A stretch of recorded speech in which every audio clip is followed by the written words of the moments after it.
Welcome in, I'm Artress, and in this video we're going to be going over OP11 Blue Yellow Nami now that she has a couple of pieces of really strong support that came out of EB03 that really pushes forward her game plan. I feel like a broken record at this point because of the fact that the past couple of videos I've done, I've said that some of these decks have been put into the top tier, whether it's Purple Yellow Rosinante or Vivi, but I really do mean it. This is a really strong leader overall, especially now that we have the 5-cost Nami and the 7-cost Nico Robin. But before we go over the deck list and into any gameplay, if you're new to the channel, please make sure to hit that sub button and give the video a thumbs up. It helps out the channel so much. Thank you all for the support. Additionally, if you'd like to talk about the One Piece card game outside of the YouTube comments, make sure to join the Discord community. The link for that is in the description below. So starting off with this leader, her leader ability says your turn once per turn. You may activate this effect when a life card leaves any life area. Draw one card if you have 7 or less cards in hand, and then Dawn ×1 on opponent's attack. Once per turn, you may trash one card from your hand, and this leader gains plus 2,000 power during this turn. So what this means is essentially you're turning a brick into a 2K for the entire turn. It's a much more powerful ace ability if that's the case because it lasts for the turn as opposed to a single battle. With that in mind, there's a couple different builds you can build Nami with. We've definitely seen an interesting Thriller Bark Pirates package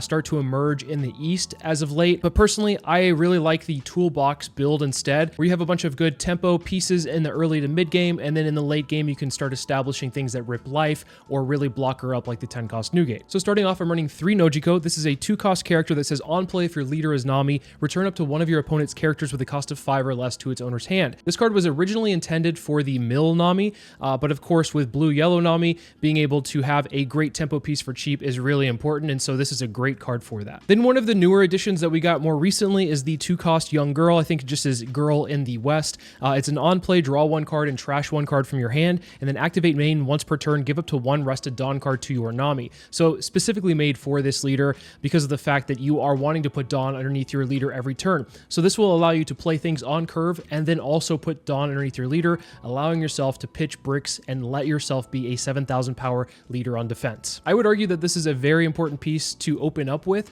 if you are looking to mulligan for something. I usually try to find this piece because I think it is pretty important. Then I'm running 2 Pudding, just a great blue card in general. If you're running blue, I think you should run this at some capacity. I like it at 2 because I want to see it more often than not. Opponents nowadays will get a rather large hand size, especially if you're going against things like Ace. Even Mihawk can sometimes do that, and then obviously UP Luffy if that is still around in the meta. Pudding is a great answer to all of those decks and more. Then I'm running 3 Jozu, just being able to bounce back a 6-cost character to the opponent's hand. You have to bounce one of your characters back to your hand, which is fine because you're usually going to be playing something like Nojiko the turn prior, or even possibly using the Hiyori to stack life, which we'll get to in a second. So that has many targets to be able to bounce back to your hand. As you can see, the name of the game, early to mid, is being very annoying in tempo, bouncing back and controlling what your opponent is playing down, hopefully establishing some pretty decent bodies in the meantime. Then I'm running 3 of the 10-cost Nugate. This is just a great card for the late game for Nami, being able to draw 2 and trash 1, and then you put 2 Dawn underneath your leader and then 2 Dawn underneath the character so that the following turn on defense, you can use your leader ability if you need to, plus also you can hide behind this huge blocker as well. Then I'm running a playset of the 2-cost Hiyori. This is an on-play. You may put the top or bottom card of your life pile into your hand, then put up to 1 card from your hand on the top of your life pile. This will also trigger your leader ability to allow you to draw, so you're actually not going down in hand size, and you can stack your life how you want to. Running 2 Zeus. This is also another card to help control the opponent's side of the field, along with your Nojiko and Jozu. This will allow you to add 1 card from the top or bottom of your life cards to your hand, so once again, you're not going negative in hand size, and then you can KO up to one of your opponent's characters at the cost of 5 or less. Now, personally, I preferred Nojiko over Zeus because of the fact that Zeus is just better in hand as a 2K, but it is a really solid option as well. But I will like to use Nojiko instead because nowadays bouncing actually bypasses a lot more than just KOing. Then I'm running a playset of Kikunojo, a 4-cost 6,000 power character that has a trigger that says if your opponent's life is at 3 or less, play this card for free. And then on KO, if your opponent's life is at 3 or less, place the top card of your deck onto the top of your life pile so you're able to heal if this does get KO'd. A really nice trigger to come out of life, and of course an early play as well to establish a body. Against decks like Ace, this is really early annoyance.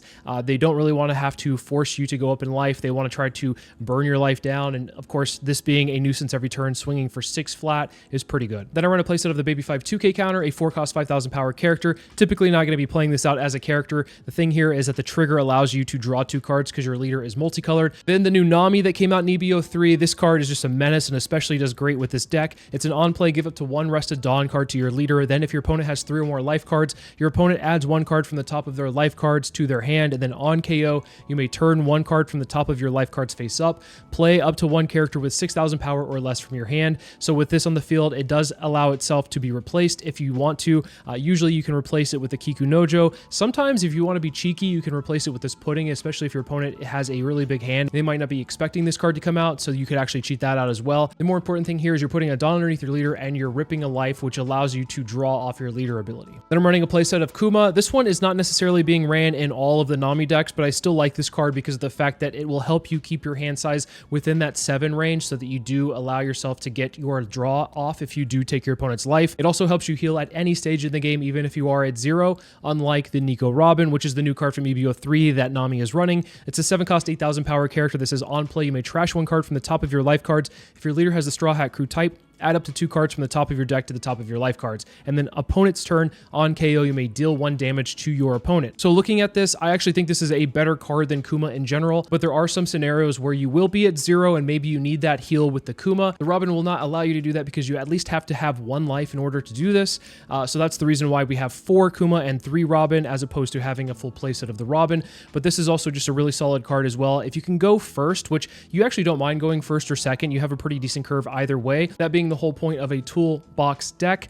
This card will allow you to have a great play on 7, and if you have this on 5 and this on 7, you're looking really good. Then I'm running a playset of the 8-cost Kid. This is just really nasty, especially with this leader. On play, you may rest this character, trash up to 1 card from the top of your opponent's life cards, triggering your leader ability, and then end of your turn, if your opponent has 2 or less life cards, draw 1 and discard 1. So you can filter your hand, not that it really matters too much, but if you do have multiple bricks in hand, you can at least get one of them out and hopefully trade it for something a little bit better. Then I'm running 2 Red Rock, just being able to answer anything in the game, 1 Gravity Blade, being able to answer things that might be going wide. And then finally, we're running 3 of the 1-cost Will You Be My Servant event. It's a main if your leader is Nami. Look at the top 4 cards from the top of your deck.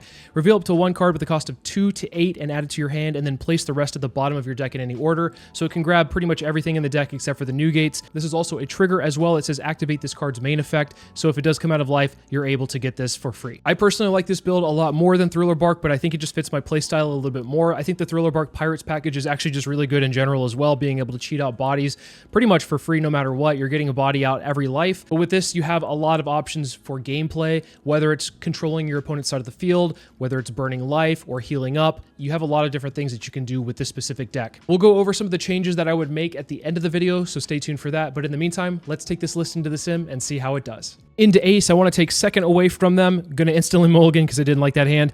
This one's pretty solid, having 2 1-cost events into a girl. And we also have Pudding, which is a really important piece here. A Robin is going to help us establish a body that will likely stick, and also one that's not going to be easy for them to remove because they don't want to have to take that damage. So our hand is actually pretty solid here. We just have to see what they play down and respond to it accordingly. There's the 10-cost new gate out of the gate with the Garp search. That is unfortunate. Maybe we will Pudding right beforehand. We'll go ahead and get rid of one of the 1-cost events. We don't need too many of them since we already have 2 more in hand. And then here, I'm just going to use the girl ability to put the Dawn underneath my leader. I'm probably just going to take this hit anyway, because usually what ends up happening is they go Searcher and then swing 8, or they go like Searcher, Searcher, 7. I don't want to dump 2 cards this early, so that's fine to just take that first hit, and then we can play accordingly after that. The next turn, what we can do is play the Kiku Nojo, and then swing 6 with our leader ability, or swing 6 with our leader ability. We'll go ahead and take that hit. A 10-cost new gate's pretty nice here. We need to find time to establish it on curve if we can. We'll swing 6 into lead, and then see what they do here. The Jozu's also a pretty solid option. Going into this next turn, we have a couple of options, whether we want to... Okay, they do take it. We'll go ahead and draw. Whether they play a 4-cost Marco and then swing 7. They could also play a 5-cost Yamato. 5-cost Yamato is really good as well, but they have so many cards in hand here. I think I'm going to...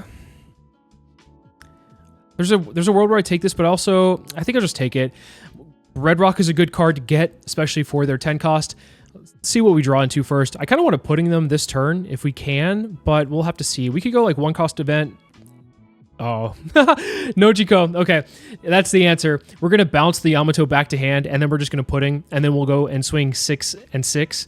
And that's going to be really hurtful for them because of the fact that they have or had a 10-cost on curve here. So yeah, our hand is a little bit bricked up here, but that's also part of the point of the Nami leader ability, is that you can get out of some of these hits for pitching your bricks. It's a much better ace ability, as I said in the intro. But yeah, they are going to have to give us some cards here because of the fact that, well, they got pudding, but they also don't want to go down too far in life. So they give us an 8-cost event and a 2K Jozu. We are playing against a future set because of the fact that the 7-cost Zoro just came down. That's a card we don't have in the EB set quite yet. But of course, we have to play against it if we want to play out the EBO set right now in the sim. We'll go ahead and establish the Nico Robin. Do we want to get 2? I think I want to get a little bit less greedy than usual. I'm going to go ahead and just grab the 2K here, and then we will pass the turn because we can't really swing into them too well, but we will put a Dawn underneath our leader so that we can at least use our leader ability if we need to. We could also be putting to ourselves. Speak of the devil. That's actually a really good putting on their part. Here, I think I do want to go ahead and counter out of this because if I take this one, I'm definitely taking a 9, and I don't want to have to do that. So we'll go ahead and give them these 2 cards here. We'll take that 9, and then what we can do is just play out the Nico Robin, heal back up again, and then draw off the process, and then use the girl ability, swing 6. And I think I want to swing another 6 here with the pudding and also the Kikunojo, and maybe swing like a 9 with our Nico Robin. Depends on what they do here. If they give us another card, we might actually just want to swing all in with this Nico Robin. They go 11 into the Zoro and get rid of one of their bigger units here. They have 2 cards left in hand. It'd have to be like a 2K, 1K. Did they use their leader ability yet? I'm not entirely sure. They didn't have to. They had 2K, 1K. Okay, so they're down to 1 card in hand here. Really good for them to be able to get out of that because maybe they're just going to push for game. The pudding was really huge. That was a great draw from the Nojiko. Here they're just going to go, and we're going to go ahead and use our leader ability. I want to hold on to this red rock because of the fact that if they throw something down and I need to bypass it, then I can. I think with this next hit, I might want to take it and see what they do. We can counter out of whatever they have coming our way. We'll get really lucky with the 1-cost event in life, and we'll grab a 2K off of that. Well, if they want to do, they can swing another 9. I'm going to go ahead and just take this hit because I can counter out of it. If they want to stack all onto the Garp and swing 9, I have enough. They're just going to play out a Jozu and swing 7. It would have been better just swing 9 here because it would have been better more efficiently. But anyway, I digress. We were able to get out of it either way. We'll go swing 6 here into lead. Do they have a trigger? A red rock. Okay, that's a little unfortunate, but we can still math it out. We'll go ahead and swing the Robin next. 8 into lead. And what do they have? Another red rock. Double red rock into life, interestingly enough. We'll just swing 18 and close the game out there. One of the reasons why pudding is incredibly strong right now. Blue-Green Zoro and Sanji is a deck I don't see often, but I very much respect it. We're going to go second here. We're going to play Girl on 2 and then see what we get off the draw to determine our pitch. All these cards are great. I actually might just pitch the Girl here because of the fact I want to keep Jozus to keep our tempo up. Gravity Blade to really mess with them once they go pretty wide. The 7-cost Nico Robin as a backup's pretty solid here. I'm just going to take this hit. I don't mind taking the first one usually. Nojiko is really good here, especially if I was going to say Mihawk into like a Cavendish.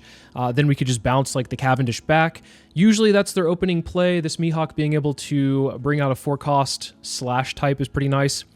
It's Kid and Killer. They might not have a 4-cost overall. It is what it is, but this is the case here. We're just going to go ahead and play Young Girl, get another draw going. I don't necessarily think we need Akuma or a Jozu. We could pitch one of the Jozus, though, just because we have 2 of them already. Go ahead and then stack 2 on, and we'll swing 7 into lead. I'm just going to ignore the Kid and Killer, because if we swing into it, they can just put it into the trash. And then I'm going to bounce the Mihawk back to them. We'll go ahead and use the ability. We drew a Jozu, so nice to see we pitched one. We'll bounce the Nojiko back, just so we have something to bounce back the following turn with Jozu. Sure, we're giving them a 2K in the process, but there might be a situation where we could draw into a pudding, and usually Blue-Green Zoro and Sanji, their hand gets pretty big pretty fast anyway. Interesting opening here where they're going to be resting both of our girls.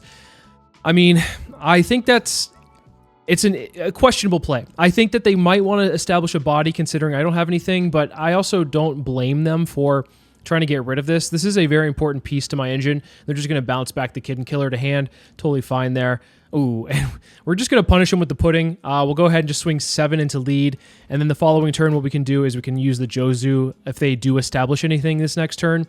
So yeah, they're already back up to a pretty big hand size, up to 7 here.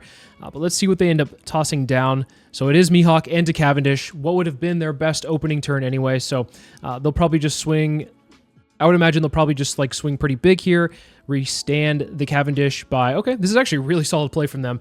Being able to swing 7, return the Mihawk to hand, and then restand the Cavendish so I can't swing into it. But we're going to blow them out right here because of the fact that we have Gravity Blade. We are pretty much ahead of them in tempo. This would have been a good turn a little bit earlier, but unfortunately we're just going to really just hurt them here. We'll swing 6 in the lead. We'll probably get the Mihawk that we just saw go back to hand out of their hand, and then we'll go ahead and just Gravity Blade. Yeah, I feel really bad. Okay, yep, it was game over. I mean, yeah, a couple questionable plays to start off with, but hey, they eventually got their footing, and then we took it right back after that. Into Mihawk, they are going to choose to go first. That is really unfortunate for us. If they go first, they have a much higher chance of winning in general, but I think this matchup is a little bit scuffed anyway because of the fact that they just have huge bodies that eventually we can't overcome. We're going to go ahead and stack the Baby 5 into the top of the life with the Hiyori, going to draw off of it, and then see what we can get with our Baby 5. Unfortunately, we don't have a girl to start off with because opening with girl with this curve is really good for us. We won't be able to play on curve efficiently if we want to. We'll go ahead and take this, get the Baby 5 triggered into no girls here. Unfortunate. Drew into 1. Okay, that's good for us. I think we can probably just pitch one of the Kikunojos here. Use the young girl ability to put a dot underneath the Nami, and I'll just swing 6 and see what they do here. An 8 will definitely be taken, but I want to see if they counter out with the 6. It leaves us an option to at least play Hiyori, but I think we just pass and leave open the 2, make them think we have something. I want to hold on to the 2K in hand anyway. We will be able to bounce it back if we want to with the Jozu, but I think that usually on 5, they're not playing anything on 5, so maybe they didn't see their curve either. A little bit awkward, but that's unfortunate for us, I think, in the long run, because if we don't see our curve and they don't see their curve, I think they still come out on top. I'm going to go ahead and just use our leader ability and pitch a 1K, 2K. I want to hold on to this Kikunojo. Actually, the Nami drawing into this is pretty nice here. I think we just go ahead and do this ability where we rip a life from them. And then I think we just swing 7. Actually, forgot to put the Dawn underneath with the girl. We'll swing 8 into 5. This will likely be taken. If they take this one, we could potentially pudding, but they give us 2 2Ks. We can still pudding them. They're in pudding range no matter what. Down comes 7 cost Shanks. Okay, so they missed their 5 curve, but they did definitely see their 7, which is unfortunate. They're going to rest the girl here, throwing us off our curve, which means that we won't be efficiently able to throw down this kid. We'll still throw down the kid, more than likely, just to be able to rip a life and establish a pretty big body here. I'm going to go ahead and pitch the Kikunojo to use our leader ability. We have double kid, so I think it's fine. We'll just go ahead and swing 5 first. I think 5 pokes are still pretty good. You could argue that we could swing into the Bonnie so they stop getting searches. I think I don't mind them getting searches because of the fact that we eventually will see a pudding, and by the time that we do see one, we can always pudding their hand with all of the searches that they have gotten. So this one, I think we just pitch the 1 cost event, and then we start stacking, or start rather playing the 10 cost new gates back to back to back if we can. Sometimes they're good, sometimes they're not. I think that the Law and Beppo, which most of the time they will have Law and Beppo in hand, it nullifies the new gate altogether, which is unfortunate. They are seeing a nice little curve here with the 9 cost Mihawk being able to prevent our 8 cost kid from attacking. And there is the Law and Beppo. All right, so if we draw a pudding, I think it might be worth putting. I think here, though, 6 into 6. I'm just going to go ahead and use the ability. It's a free swing into us to be able to play out the Nami standing upright anyway, so it's fine. And then 9 into 5, we'll go ahead and take this one and see what we can get. Take a 2K just to stay as healthy as possible if they decide to start swinging into us. This is where it gets a little bit hard because of the fact that they have a 9,000 power and a 10,000 power on the field. It means that our leader ability usually isn't pretty good. So we'll go ahead and play out the new gate. I think we'll pitch a Nojiko because we're probably not going to be able to use it efficiently here on after.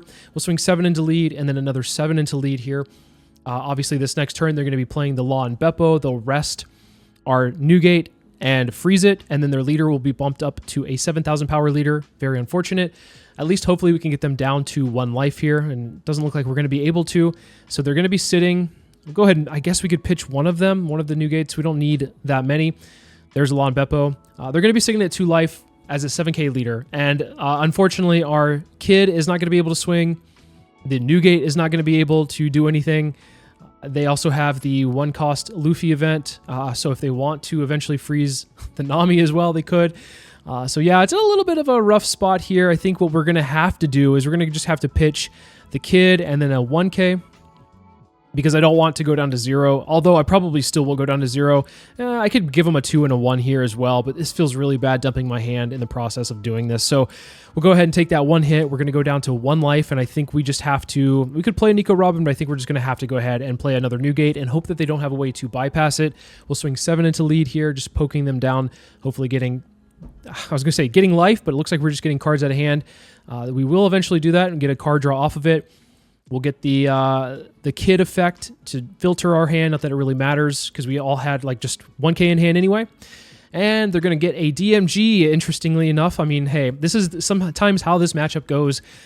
They will just establish a pretty big board. I think what we can do is attempt to stay alive here. We'll do our leader ability plus a 1K. And then I don't think there's any way that we're going to be able to get out of these. Like you just go 11, 11, and then the rest on the Mihawk, and then we're pretty much screwed. We'll go ahead and see what we get. It's just a couple of bricks. Maybe the baby 5 is better in hand there. Yeah, so they can just swing 11 here. Yeah, 12 is going to get through, so we'll go ahead and give it to them. And yeah, they had enough counter to be able to get out of whatever we threw at them, and also a Law and Beppo, so unfortunate. I'm going to go second here. I want to take second away from them, so it's a little bit harder for them to get up to 8 Dawn quickly. They will be able to still do that more than likely if they do see a perfect curve, but it's easier to do it if they go second, although our first or second curve is fine. Here, I think is a decent hand. We have a Red Rock for one of their big threats.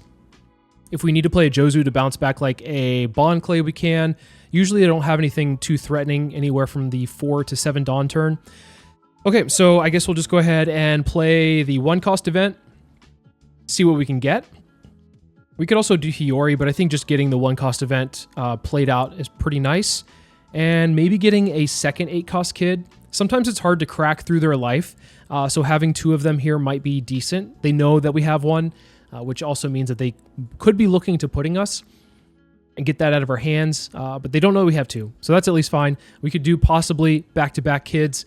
But we definitely want to see Girl. This is why Girl's so important for this matchup, or not this matchup specifically, but just any matchup in general. Being able to get our leader ability for essentially free every turn is pretty nice. We'll go ahead and take the 7. Red Rock is not going to be triggered. We don't care about the Otama. We'll go ahead and just do another 1-cost event here. I guess Nami is fine. We could show them. Let's go ahead and use a Hiyori, just see if we can get something here. Okay, so it doesn't really matter what we put back into life. I'm just going to put the Nami anyway, because I imagine what's going to happen is we're going to swing 6 into them, and they're probably just going to take it, knowing that we have a Nami in hand. Because that way, if they take this, then the Nami is nullified. And so we just put the Nami in life anyway. If they want to not take it and then swing into us, we get the Nami the next turn. So it's fine. Either way, we do it. We are at 8 in hand. We are in putting range if they want to do that, which would definitely hurt, but that also is meaning that they're not ramping. So that is something to note. Yep, there it is. Unlucky. Why do I always call it? Well, I mean, I'm so greedy, I suppose. It makes sense that I get punished like that. They opt to not swing. I think they should have swung there. If you're going to putting, I think you should also force me to then lose cards or lose a life also in the process. That's, I guess, on them. But personally, I would have swung there. We'll swing 7 into lead, and then I'll play out this Kikunojo. And then if we need to, we can play Nico Robin and swing 6. Although Nico Robin is susceptible to their 9-cost Mihawk, so it's a little less good in this matchup in general, but we also kind of want to pressure them if we can. So let's see what they do here. We'll go ahead and play the Kikunojo out into 8 on turn. We might just want to play out the 8-cost kid, to be fair, but that means we're losing our leader ability in the process of that. Okay, so they go, it's to die for. They ramp up pretty nicely, so that is unfortunate, but I guess they are delayed by a turn. If they were doing their ramping efficiently, they would have been able to ramp up probably by now, but they didn't see it. 7 in the lead. This sucks because it means it's going to either be another 7 or a 9. So I'm going to go ahead and pitch the kid, and then I'm going to give him a 1K. We're going to hold on to the Nico Robin because it means we're going to be taking a hit here, and then we can just get that hit right back.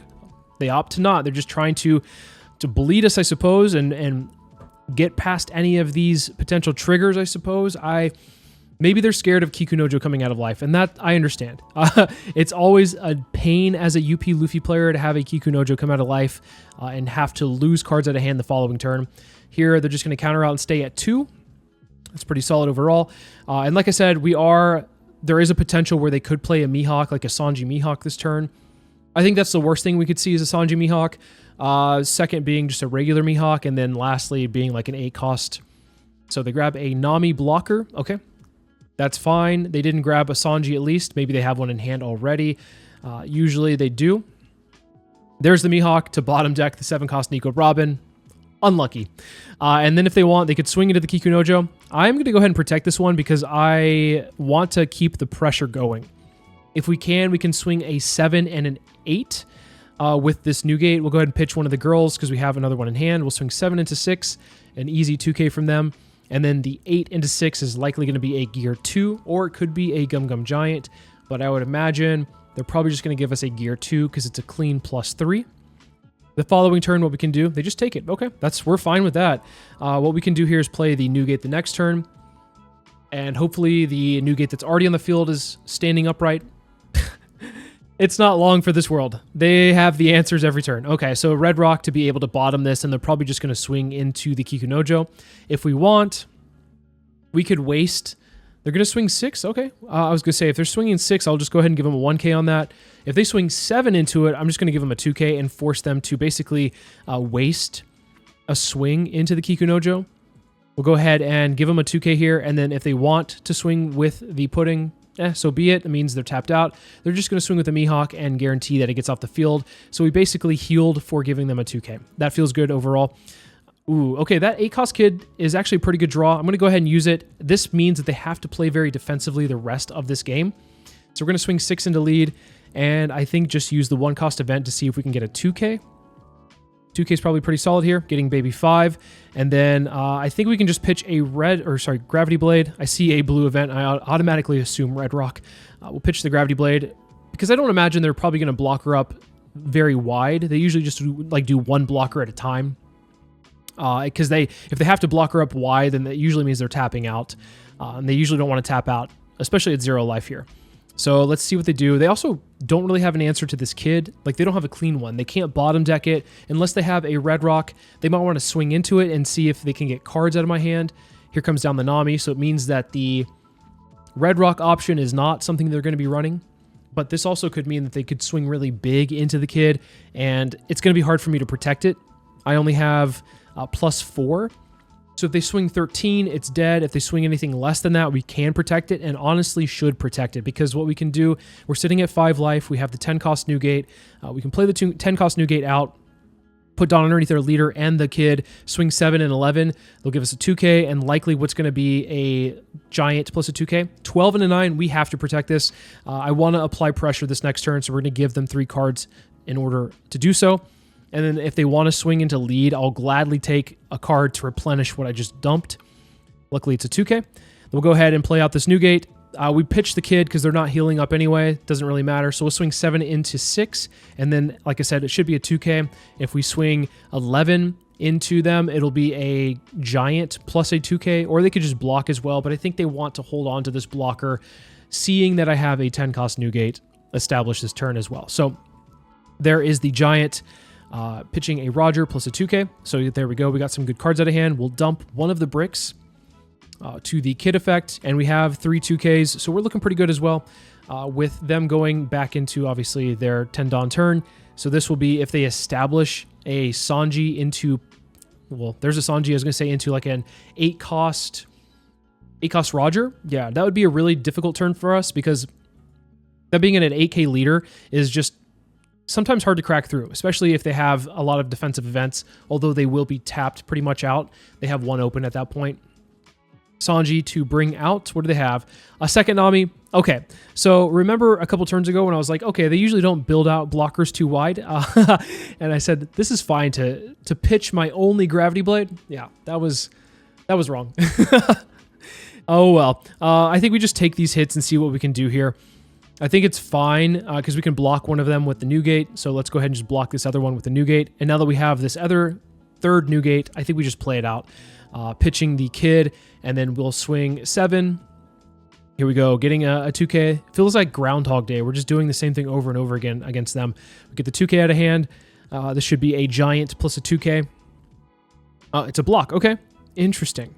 Let's go ahead and just, I think we swing this new gate and see if we can get this other blocker out. We're trying to get the Zeus play going on this next turn, and if they establish one more blocker, it's a little bit harder to do so. So let's see if we can get them to block outright. Okay, they're not going to, and that's fine. They'll use the Gum Gum Giant, which means they have to give us a 2K and a 1K as well. Pitching a Marco. They did have another blocker. Okay. I'm glad I did. And another blocker 2K. Interesting to see. All right. So yeah, I'm glad that we swung this, even though it means that they pretty much lost a lot of cards in the process and we are a little bit more susceptible to losing this turn. I think it's actually pretty solid. So we'll go ahead and pitch a Robin. We have a Kuma just in case we need to heal up, although I don't think we will. We're just going to go for game. The Nojiko is actually a lot better because if we do go down to 0, we can use the Nojiko to bounce the Nami back to hand. So good to note there. What is going to be their option? Do they have another Red Rock? If they Red Rock this new gate, that's going to be a pain. They might want to play out an 8-cost Roger at some point, so it's a little bit harder for me to break through, especially if they have one blocker. And then that would leave them open with 2. They could have Gum Gum Giant. Okay, so they're going to go ahead and just Red Rock. As I mentioned, that's a pretty solid play as well, which makes it a little bit harder for us to go for game. I mean, we're still going to be able to, more than likely. Do we even bother? I think we just take these hits and see what we can get. There might be a potential, I don't know. Maybe we have like a Kiku Nojo come out of life. That is a possibility. Let's see if we can get it out of this last one. And if they want to swing with the Pudding and the Nami, we have enough to get out. Okay, so Baby 5 to draw a little bit deeper into the deck. That's fine. So here what we're going to end up doing is, I think since they have 3 open, we should also Pudding them, because I feel like they have what they need. We're going to bounce the Nami back to hand, Pudding them, and then let's just go all in with this new gate, 16 and a 6. I think that's probably the best play because they had 3 open. It's pretty much a telegraph that they have like a couple of Gum Gum Giants, possibly, plus a Gear 2, or maybe like just 3 counter events. So maybe there's a chance that they don't have any with this swing. And if they do have some, yeah, they had 1 giant and it wouldn't have drawn them into anything. So that was actually a pretty good Pudding. Sometimes Pudding can give them everything they need as well. So keep that in mind. All right, into Vivi. I'm going to mulligan the hand because I want to find Girl here. Let's go ahead and I guess this is a pretty solid hand. We have Gravity Blade, Jozu, and potentially Nojiko as well. Girl obviously is going to be coming down this next turn. Let's see what we get off the draw with it. I think we actually pitched the Nojiko, and then we will just put a Dawn underneath our leader just in case. I think usually I'll take this first hit anyway, but who knows? Maybe I won't take it. But anyway, we can play this 1-cost event this next turn, see what we get. Maybe get another Nojiko, maybe get another Kid. Possibly anything is going to be fine against them. Depends on their build. Looks like they're going to be playing more of the Alabaster package, which I think is pretty solid. We're not going to take a hit this turn, which is actually pretty good for us. I think that they might have thought that we're going to pitch a card, so maybe they didn't think it'd be worth swinging. Let's go ahead and use the event here. Kiku Nojo is probably going to be a pretty solid bet overall. Let's see if we can just go ahead and swing 7 into lead, and hopefully they take this one. With 1 open, they might have the counter event, but then again, they might also just want to take this hit, not knowing that I have a Hiyori to put the Kiku Nojo into life, which is going to be pretty good for us. If they take this hit, then we also get to draw and see what we can get as well. So yeah, it's pretty good overall. We'll get the draw going. Pudding is a nice draw there. We'll go ahead and then put the Kiku Nojo into life. Getting a Nami off the top of it's pretty solid because we can just use that the next turn. If we need to, we can also Jozu, but I think it might just be better to Nami. I think Nami's pretty solid. Honestly, we have a couple of solid options overall. So let's see what they do here. Swinging 5 into lead, I'll just go ahead and take this one to get the Kiku Nojo to come out. And then I think Jozu's actually probably going to be our better bet here. We'll go ahead and bounce the Hiyori back to hand, bouncing the Nami back to hand, and we'll swing 6 and 6. This is going to be a little bit awkward for them because, well, we bounced a 1K, so it's not so easy. It's not like we gave them a 2K back to hand here. They could possibly block 1 and give us the 1K because the Vivi is basically just blocking 1 for whatever card is in hand. That's the power of Vivi as a blocker in this deck specifically, just being able to block for free, or not for free, but losing a card in the process that's probably not going to serve them too well anyway. Giving us 2 1Ks. Okay, so they're kind of playing around Pudding if that's the case, giving us 2 1Ks there. And they're just going to block and give us a card from hand. Doesn't matter what at that point. Could be anything in the world. That's, once again, why this deck is so strong. We like to see Red Rock out of their hand, though, because we do have some top end that we don't want removed. This turn is going to be... Okay, wow. I was going to say, I wasn't sure what they're going to play. I thought they were going to play like the new 7-cost... I think is it Vivi into like an 8-cost Alabaster character into a Kiku Nojo trigger. That's pretty funny. Okay, so we're going to go ahead and just heal back up with the Robin. That's pretty solid overall. And then what we can end up doing is just swinging 6 with our leader. And then we can swing 7, 7. We're going to apply pressure. We're applying pressure as much as possible here. swinging into their leader is going to be the best thing. They're pausing, which means that could be a trigger. So with that in mind, let's just go ahead and swing the Kikunojo first. That was something that we probably should have done anyway. Swing 6 with the Kikunojo and then swing 7-7. They're going to go ahead and block with the Vivi, just let it go, and then we'll pass the turn from there. Because they didn't play anything from life, that was a trigger. It could have been I was going to say Gravity Blade to get rid of that. It could have also been a Red Rock as well to get rid of the Nico Robin, but that's actually a pretty solid tempo play from them, getting the Gravity Blade to get rid of our stuff. We're just going to go ahead and toss a Gravity Blade of our own and then give them a 1k as well. The Nami is not going to do us too much good at this point. We'll go ahead and then play out the Kid. We do have the option to play the Newgate, but I think it's just better to play this Kid and get them down to 0. They don't have any blockers, and would they have been able to get through? I actually don't think they had enough counter. Wow.